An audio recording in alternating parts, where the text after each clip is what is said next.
Legyen néktek is békesség Istentől, a mi atyánktól, és az ő egyszülött fiától, a mi Urunk Jézus Krisztustól. Amen. Lelkünk épülésére és hitünk megerősítésére olvasom a Máté evangéliumának 28. fejezetéből az első 10 verset a következőképpen. Szombat elmúltával, a hét első napjának hajnalán elment a magdalai Mária és a másik Mária, hogy megnézzék a sírt.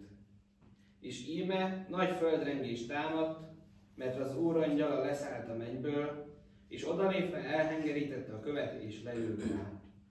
Tekintete olyan volt, mint a villámlás, és ruhája fehér, mint a hó. Az őrök a tőle való félelem miatt megrettentek, és szinte holtra váltak. Az asszonyokat pedig így szólította meg az angyal. Ti ne féljetek, mert tudom, hogy a megfeszített Jézus keresitek. Nincsen itt, mert feltámadt, amint megmondta. Jöjjetek, nézzétek meg azt a helyet, ahol feküdt. És menjetek el gyorsan, mondjátok meg a tanítványainak, hogy feltámadt a halottak közül, és előttetek megy Galileába. Ott meglátjátok őt. Íme megmondtam nektek. Az asszonyok gyorsan eltávoztak a sírtól, félelemmel és nagy örömmel futottak, hogy megvigyék a hírt a tanítványainak. És íme Jézus szembe jött velük, és ezt mondta: legyetek üdvözölve.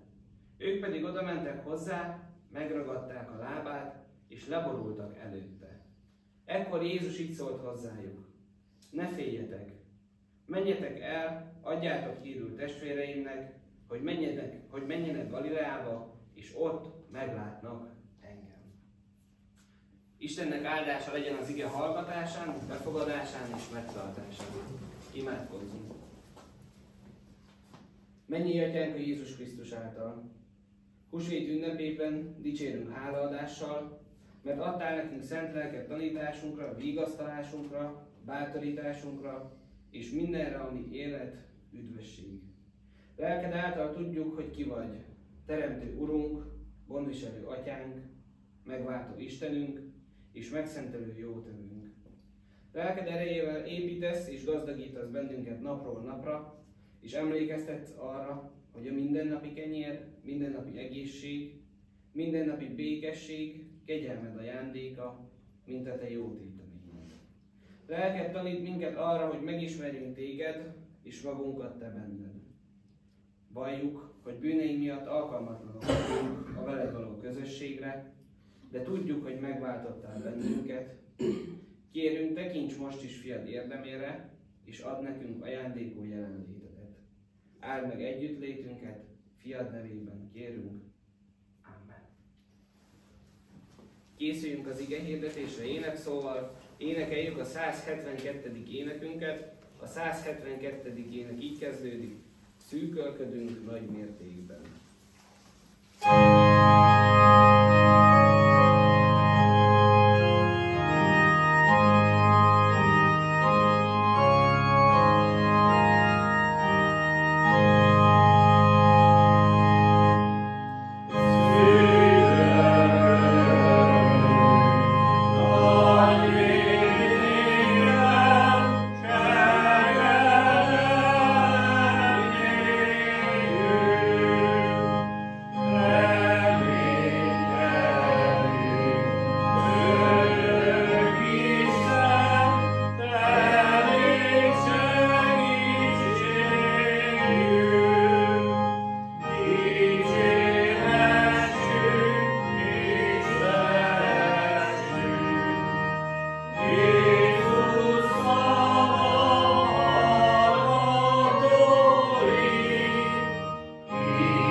Segítségével hirdetni kívánok közöttetek, írva található a Filippiekhez írott levél, 2. fejezet, első 11 versében eképpen.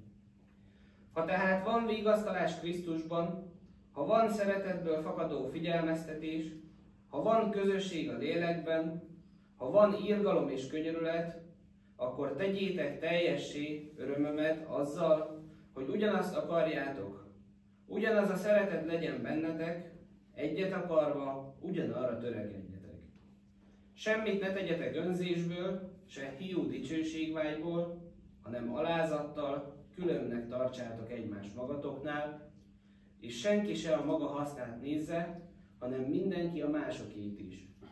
Az az indulat legyen bennetek, amely Krisztus Jézusban is megvolt, aki Isten formájában lévén nem tekintette zsákmánynak, hogy egyenlő Istennel, hanem megüresítette önmagát, szolgai formát vett fel, emberekhez hasonlóvá lett, és emberként élt. Megalázta magát, és engedelmes volt mindhalálig, mégpedig a kereszt halálig.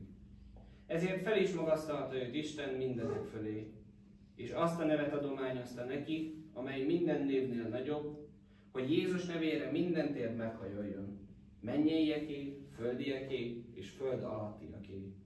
És minden nyelv vallja, hogy Jézus Krisztus Úr az Atya Isten dicsőségére. Amen. Kedves testvéreim! A tegnapi napon az Isten tiszteleten Lukács evangéliuma alapján tudósítást hallhattunk arról, hogy mi történhetett, mi történt Jeruzsálemben húsvét alkalmával. De olvashatunk tudósítást Máté, Márk vagy János evangéliuma alapján is. Ebből a 4 evangéliumból pedig jól ismerjük Jézus halálának és feltámadásának a történetét. Mert az evangélisták leírták mindazt, amit ők hallottak, vagy tapasztaltak, és így egy kicsit mi is részesei lehetünk annak, ami miértünk is megtörtént. Azonban nem tudom, eljátszottunk-e már valaha azzal a gondolattal, hogy mi lenne, ha mi megkérnénk Jézust, hogy mondja el, mik az ő gondolatai a megváltás művéről, és hogyan is viszonyult ő ehhez az egészhez. Egy 21. századi kortárs magyar költő, Lackfi János éppen ezt tette. Így hangzik egy rövid elmélkedése. Figyelj, odaadtam érted az életemet. Nem várok érte semmit cserébe. Persze örülök, ha szeretsz és jól esik. De az a te döntésed. Dönthetsz úgy is, hogy nem szeretsz, vagy rám fogod, hogy nem szeretlek és elhagysz. Belefér. Pontosabban nem változtat az én szeretetemen. Az az én döntésem. Tehát Jézus döntött. Döntések sorozatát hallhattuk a felolvasott igében. Jézus döntött, és nem tekintette zsákmánynak, vagy egyenlő Istennel. Jézus döntött, és megüresítette magát, megalázta magát, és emberré lett. Jézus döntött, és engedelmes volt még akkor is, ha ez az életébe került. Az Atya akaratára és a mi megváltásunkra tekintett, nem pedig saját magára. Nem egyszerű döntés előtt állt, de mégsem hátrált meg, mert fontosabb volt neki a bűnös emberiség megmentése. Minket valószínűleg soha nem állítanak ilyen választás elé, de sokszor az egyszerűbb dolgokban is elbukunk. Sokszor a legkevesebbről sem vagyunk hajlandóak lemondani a másik ember javára. Nem vagyunk hajlandóak lemondani a büszkeségünkről, a békesség kedvéért, vagy nem mondunk le valamiről, ami nagyon kedves számunkra, annak érdekében, hogy a másik embernek jobb legyen. És ezt még hosszan sorolhatnánk, hogy mi mindenben helyezzük magunkat előtérbe embertársainkkal szemben. Pál apostol arra szólítja fel a filippibelieket és a mindenkori keresztény embert, tehát ma minket is, hogy az az indulat legyen bennünk, ami Krisztusban is megvolt. Ha más szavakkal akarnánk megfogalmazni, akkor így hangzana: alakítsátok át gondolkodásmódotokat Krisztusira. De milyen indulat volt Krisztusban? Milyen gondolkodásmód hatotta át a megváltót? Ha visszagondolunk a felolvasott igeszakaszra, akkor az ott található megállapításokból azt a következtetést vonhatjuk le, hogy Jézus nem ragaszkodott a maga akaratához. Isten kezébe tette le élete, történéseit, és bízott az Atya vezetésében, Akkor is, amikor talán semmi nem úgy történt, ahogy azt ő akarta. Ahogy neki kedvezett volna. Jó példája ennek a Gecsemáné kertben történő imaharca, amelyben világosan látszik, hogy Jézus szívesen elkerülné a ráváró szenvedést. Elmondja az atyának, hogy ha van más mód, akkor ő inkább azt választaná. De mindig úgy kezdi, hogy ha lehetséges.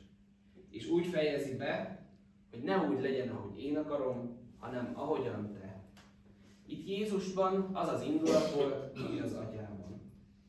Ha ő úgy döntött, hogy az emberek megváltása csak úgy lehetséges, ha Jézus végigjárja a szenvedés útját, magára veszi az emberek bűnét, és elszenvedi Isten rámért büntetését, akkor Jézus eleget tett ennek az akaratnak. Alázatosan fogadta el Isten akaratát, és egész életét az ő kezébe helyezte. Ez a krisztusi indulat, a krisztusi gondolkodás. Mindig mindent az Atya kezéből elvenni, és mindig mindent, az egész életét az Atya kezébe letenni. És Krisztusnak nem csak az akarata egyezett meg az Atya akaratával, hanem ő és az Atya egyek voltak. De Jézus mégsem kérkedett ezzel. Megtehette volna, élhetett volna isteni hatalmával, amikor kigúnyolták, megkínozták, majd megölték, de ő mégsem tette. Nem szabadította ki magát, és nem pusztította el azokat, akik e szörnyű dolgokat tették vele. Krisztus a másik emberért való ember. De nem csak a szenvedések között maradt alázatos, hanem Jézus alázatos maradt akkor is, amikor feltámadt. Hiszen nem fedte fel magát egyből, és mondta azt, hogy látjátok, rosszul hittétek, tévedtetek. Nem vetette senki szemére, sőt még azoknak a tanítványainak sem, akik otthagyták, és az ijegységtől megfutamodtak, illetve nem hittek benne. Még csak azt sem mondta nekik, hogy én megmondtam. Nem jelent meg az írástudók és farizeusok előtt, hogy megmutassa hatalmát, vagy hogy bosszút álljon. Nem bizonygatta azt, hogy ő valóban az Isten fia. Nem kérkedett hatalmával, és bár jogosan tehette volna, hogy igazságát mindenki felé bizonyítsa, de mégsem tette meg. Nem volt magamutogató, nem is kürtölte világgá, hogy rossz akarói tévedtek. Amikor az emmausi tanítványokkal együtt megy az úton, még nekik sem fedi fel magát. Csak arról ismerik fel, ahogyan megtörte a kenyeret. És látszik ebben a történetben is, hogy nem volt magamutogató. Nem mondta azt, hogy látjátok, végül én győztem a harcban. Annak ellenére, hogy mindenben igaza volt, nem hivalkodik, hanem ugyanolyan alázatosan cselekszik, mint azelőtt. Véghez vitte az emberiség megváltását, rengeteg szenvedés után meghalt a kereszten, majd amikor eltemették, harmadnapon feltámadt. Nem mondta senkinek sem azt, hogy én most egy olyan dolgot tettem, amit előttem senki sem tett, és utánam sem fog senki. Hanem megőrizte azt az indulatot, azt az alázatot, ami egész földi életben, és talán leginkább a keresztre feszítéskor is jellemezte. Hiszen akkor is a következőképpen imádkozott.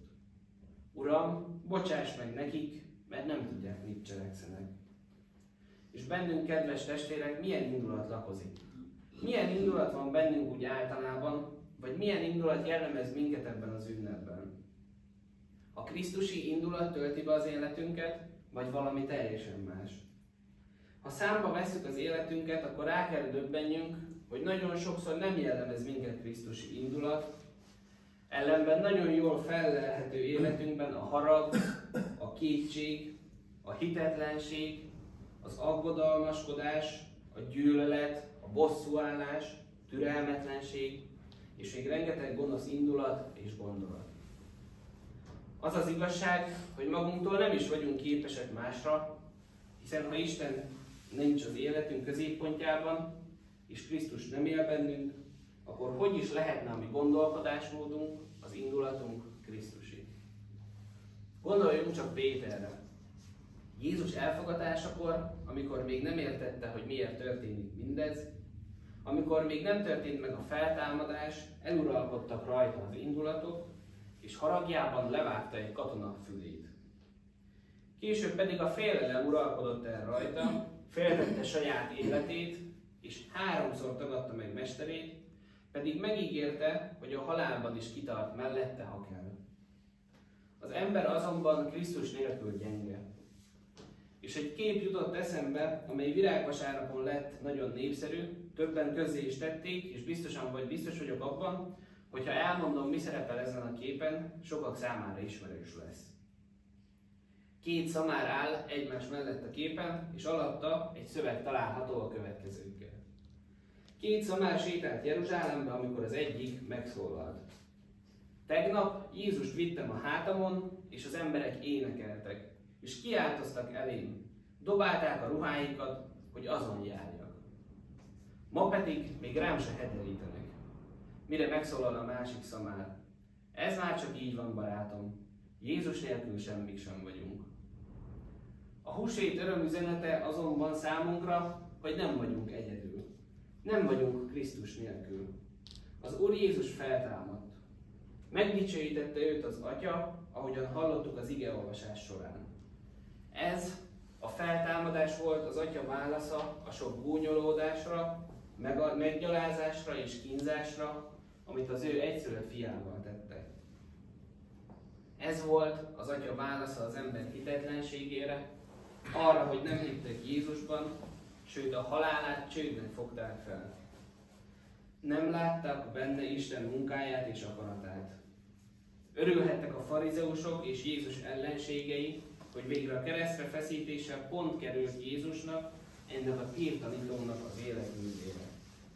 Reménykedtek abban, hogy hamarosan az egész nép, még azok is, akik követték Jézust, csalódottságukban bevallják, hogy tévedtek.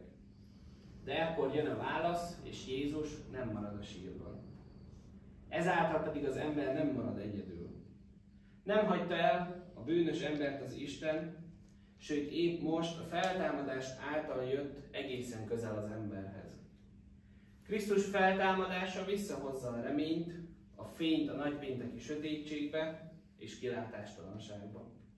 Aki pedig hisz a feltámadott Úrban, annak gyökeresen megváltozik az élete, a gondolkodásmódja és a benne rejtőző indulat.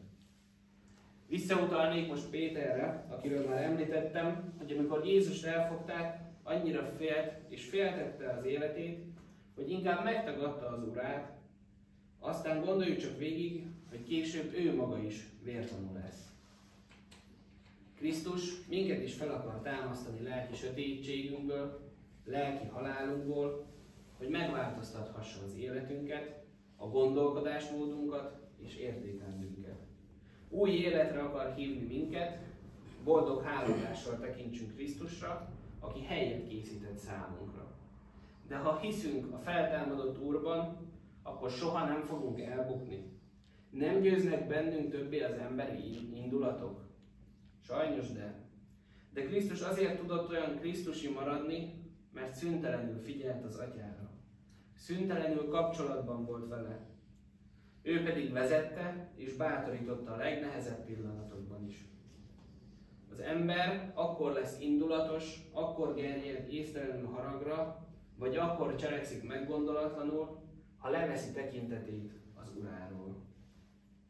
Ha az embernek meggyengül a kapcsolata Istennel, hanyagolja az imádkozást és az igeolvasást, akkor Isten nem tudja vezetni, bíztatni, türelemre inteni, vagy indulatait lecsendesíteni.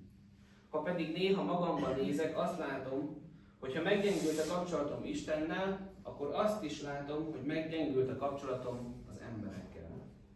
Kívülről talán úgy tűnik, hogy csendben vagyok, de belül folyamatosan őrlődöm, összecsapnak a hullámok a fejem fölött, és hatalmasokat kiáltok.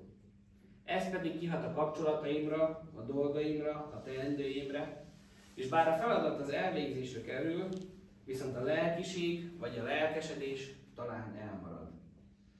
De ha az Istennel való személyes kapcsolatom rendszeres, és valóban az Atyára tekintek, és arra, hogy Krisztus mit tett értem, akkor az pozitív értelemben ugyanúgy kihat a kapcsolataimra, de még a fizikai fáradtságomra is.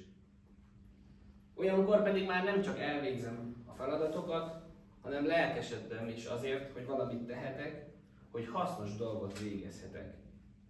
Ilyenkor pedig fogalmam sincs, hogy honnan merítettem erőt, honnan volt még energiám, tartalékom, vagy idő szűkében honnan volt még időm arra, hogy az adott feladatot elvégezzem. Mindannyian, akik éreztük már közel magunkat Istenhez, hasonlóan működünk. A hiányában szinte minden másban is hiány szenvedünk, de közelségében még a nagyobb gondok is kisebbeknek vagy könnyebben megoldhatónak tűnnek. Mert akkor talán tombolhat a tenger, zúghat, süvíthet a szél, vagy háboroghat a lelkünk, de Isten a vihar fölé emel bennünket. Amikor eljött Krisztus és itt élt a földön az emberek között, akkor épp ezt mutatta meg. Lecsendesítette a háborgó tengert, és megmutatta nem csak a tanítványoknak, hanem nekünk is, hogy ő Úr mindenek felett. Mégis akkor, amikor csodát tett, megvolt benne az alázat, hogy bár egyenlő Istennel, mégsem magának tulajdonította a dicsőséget, hanem Istennek. Mindig Istenre mutatott. És kitől mástól tanulhatnánk alázatot, krisztusi magatartást, mint attól a Krisztustól, akit ma is ünneplünk. Aki nem csak a világ ura, hanem aki alázatra, emberségre, Isten szeretetre irányította a figyelmet, szenvedésben, halálában és feltámadásában mutatta meg, hogy mit jelent az, amiről itt földi életben tanított. Mert nem csak tanított, hanem példát is mutatott. Hatalma volt, de mégis mindig mindenben alázatos maradt. Nem vonakodott megmosni a tanítványnak a lábát, hanem kész volt betérdelni. Nem féltette a büszkeségét, hanem nagyobb volt benne a felebaráti szeretet, mint az önzés. Nem szólt vissza akkor sem, amikor gúnyolták vagy sértegették. Türelmes volt és alázatos. Emellett pedig mindenben tökéletes. Mindenben megfelelt az Atya akaratának. Mi nem vagyunk tökéletesek, és nem is tudunk mindenben megfelelni Isten akaratának.